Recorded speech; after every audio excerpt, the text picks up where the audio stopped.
जय हिंद। नमस्कार दोस्तों शहीद कैप्टन अंशुमान सिंह की शहादत के बाद उनके परिवार वालों ने एक बड़ा मुद्दा उठाया था कि शहीद की जो पेंशन है, एक सिपाही हो चाहे अधिकारी हो, यदि वो शहीद हो जाए तो उसके बाद जो पेंशन है, फैमिली पेंशन है, लिबरलाइज्ड पेंशन है, enhanced rate of family pension है, वो किसको मिले और उसके जो परिलाभ हैं वो किसको मिले।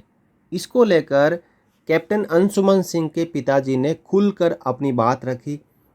खुद के साथ में क्या क्या समस्याएं हुई और अब क्या हो रहा है वो भी उन्होंने बताया, जिसके ऊपर हम ज़्यादा यहाँ पे जिक्र नहीं करेंगे क्योंकि उन्होंने खुलकर देश के सामने अपनी बात रखी और उनकी बात के बाद देश में मुहिम चल पड़ी है और बड़ा मुद्दा उठा है, जिसके बाद एक शहीद अधिकारी की जो पेंशन है उस पेंशन को माता पिता और नेक्स्ट ऑफ किन के बीच में डिवाइड किया गया है। साथ ही साथ जो प्रपोजल है वो रक्षा मंत्रालय को पहुंच चुका है कि पेंशन को केवल एनओके को नहीं दिया जाए, उस पेंशन को डिवाइड किया जाए। देश की सेना में ड्यूटी के दौरान शहीद हुए जवानों की फैमिली में पेंशन किसे मिले, कांग्रेस सांसद इमरान मसूद के इसी सवाल का जवाब केंद्र सरकार ने शुक्रवार यानी 9 अगस्त को संसद में बताया। कांग्रेस के नेता ने इसके ऊपर सवाल उठाया था तो सरकार ने कहा कि वे इस बात पर विचार कर रही है कि शहीद की पत्नी और माता पिता के बीच पेंशन को बांट दिया जाए। रक्षा राज्य मंत्री संजय सेठ ने लोकसभा में एक लिखित जवाब में कहा कि माता पिता और पत्नी के बीच फैमिली पेंशन बांटने का प्रस्ताव मिला है, जिस पर विचार किया जा रहा है। आगे रक्षा मंत्री ने कहा है कि पता चला है कि सेना ने भी इसी विषय पर रक्षा मंत्रालय को एक प्रस्ताव भेजा है। उन्होंने बताया है कि शहीद सैनिकों के माता पिता ने आर्थिक मदद के लिए कानून में संशोधन की मांग की है। नियमों के मुताबिक ग्रेच्युटी, प्रोविडेंट फंड, एफी फंड, बीमा और एक्स ग्रेशिया की रकम शहीद जवान के नॉमिनेशन या वसीयत के हिसाब से दी जाती है, लेकिन विवाहित होने की स्थिति में शहीद की पत्नी को पेंशन की रकम दी जाती है और अविवाहित शहीद के माता पिता को पेंशन की रकम दी जाती है। शहीद जवानों की पत्नी या माता पिता में पेंशन का अधिकार किसे मिले, ये मुद्दा अभी चर्चा का विषय बना हुआ है। पिछले कुछ वक्त में कई शहीद जवानों के परिवारों से ये शिकायतें आई है कि शहीद के पेंशन सहित कई सुविधाएं पत्नी को मिल जाने के बाद माता पिता बगैर किसी सहारे के हो जाते हैं। इसके अलावा कई मामलों में पत्नियों के साथ भी अभद्रता, घर से निकाले जाने की शिकायत या जबरन घर में ही दूसरी शादी के दबाव की बातें सामने आई है।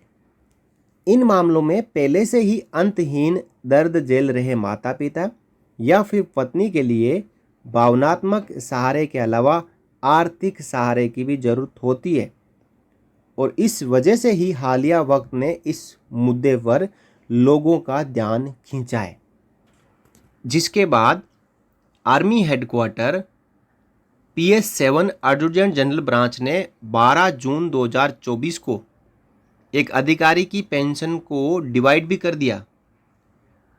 देखिए, ये लेटर आपके सामने है। ये PCDA पेंशन प्रयागराज को लिखा गया है, जिसमें लिखा गया है division of liberalised family pension between parents and wife of late major Satish Dahiya Shaurya Chakra. जिस प्रकार कैप्टन अंशुमान सिंह के परिवार में हुआ वैसा मामला मेजर सतीश दहिया साहब के परिवार में हुआ। उनके ना रहते हुए परिवार में कुछ मुद्दे उठे और उसके बाद परिवार वालों ने आर्मी हेडक्वार्टर को गुहार लगाई कि पेंशन का बंटवारा हो। तो मेजर सतीश दहिया के जो माता पिता थे उन्होंने आर्मी हेडक्वार्टर को पेटिशन भेजी 9 जून 23 को। Based on the petition dated 9 June 23 from mister Achal Singh and missus Anita Devi, parents of major Satish Dahiya, यानी जो मेजर सतीश दहिया शौर्य चक्र है, इनके माता पिता ने आर्मी हेडक्वार्टर को लिखा कि पेंशन केवल पत्नी को नहीं हमें भी मिले। The competent authority in accordance with the powers delegated by Government of India Ministry of Defence letter dated 14 August 2001 as amended by letter dated 7 November 2001 has approved their request for division of liberalised family pension between Shrimati Sujata Dahiya widow and parents mister Achal Singh and missus Anita Devi of the late officer in the ratio of 70:30 with effect from 9 June 23, that is the date of petition। दोस्तों माता पिता को यहाँ पे अब 30% pension मिलेगी और NOK को यहाँ पे 70% पेंशन मिलेगी। और जिस दिन याचिका डाली गई 9 जून 2023 को, उसी दिन से इस पेंशन का बंटवारा कर दिया गया।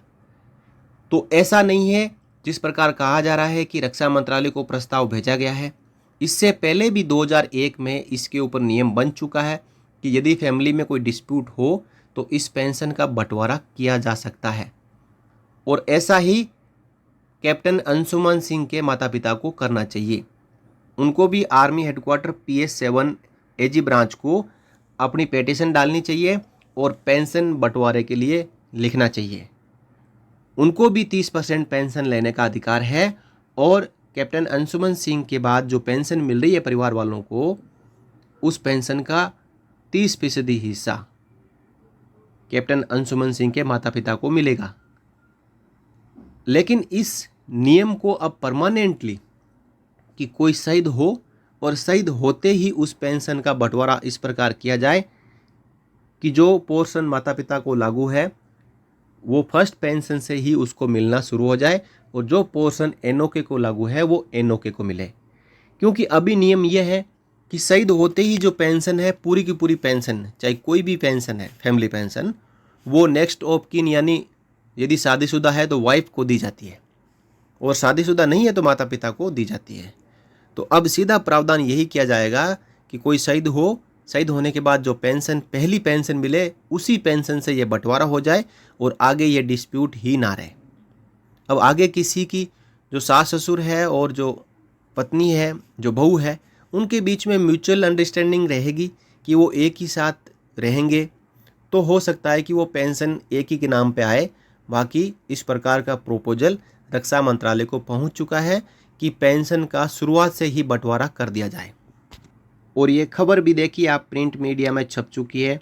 Government proposal to divide pension being examined. The Defense Ministry on Friday told Parliament it's examining a proposal to divide family pension between the spouse and the parents of military personnel who die in service. It is learned that the Army has also sent a proposal to the Defense Ministry on the matter. तो ये अब final होने वाला ही है और ये सब कुछ हुआ कैप्टन अंशुमन सिंह के माता पिता की मुहिम के बाद। तो इस प्रकार इस फैसले के बाद उन माता पिताओं को न्याय मिलेगा जो अपने बेटे को खो देने के गम में अपनी ज़िंदगी गुजारते हैं और उनको पेंशन के नाम पर कुछ नहीं मिलता। इसके बारे में आपकी क्या राय है? आप अपनी राय कमेंट बॉक्स के जरिए ज़रूर रखें कि क्या माता पिता को 50% पेंशन मिलनी चाहिए या फिर जो 30% की जा रही है वो बहुत है। कमेंट करें और इस वीडियो को ज़्यादा से ज़्यादा शेयर करें। फिर मिलेंगे किसी नई वीडियो में आपसे जुड़ी हुई और जानकारी के साथ। तब तक के लिए जय हिंद, जय भारत, वंदे मातरम।